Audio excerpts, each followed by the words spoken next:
Ողջույն ձեզ, սիրելի հավատացյալներ։ Հինանց շրջանի երրորդ կիրակին կոչվում է Կարմիր, խորհրդանշելով Քրիստոսի և մարտիրոսների թափած արյունը հանուն քրիստոնեության և եկեղեցու հաստատման ու զորացման։ Կարմիր է կոչվում, քանզի Քրիստոսի եկեղեցին նախ ոռոգվում է Տիրոջ Հիսուս Քրիստոսի արյունով,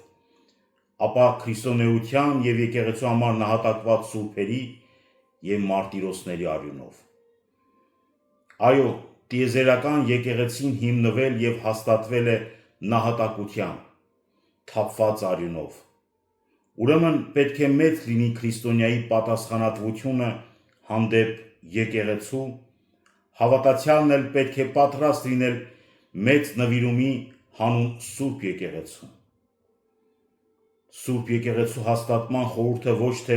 պատմական իրողության, այլ եկեղեցու հավիտենականության վերարժևորումն է, որն առաջնորդում է զղջումով ու ապաշխարությամբ,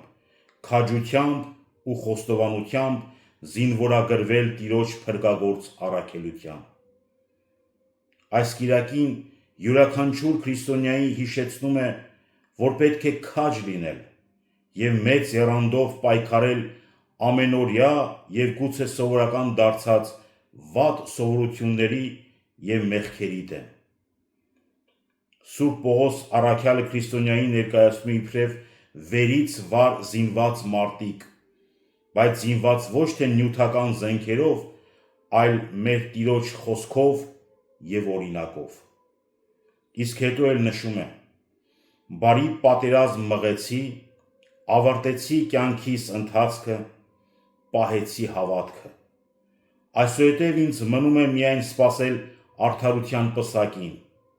որ Տերն արդար դատավորը իբրև հատուցում ինձ կտա դատաստանի օրը, և կտա ոչ միայն ինձ, այլ նաև բոլոր նրանց, ովքեր սիրով սպասում են Տիրոջ հայտնվելուն»։ Ուրախ լինենք, քանզի այսօր մենք ժառանգություն ենք ստացել սրբացած այս եկեղեցին, որով ապրում ենք, ուր աղոթում ենք, որտեղ հանդիպում ենք Աստծո հետ մեր աղոթքի միջոցով։ Քրիստոս հարյավ իմեռելոց, օրհնյալ է հարությունն Քրիստոսի։ Ամեն։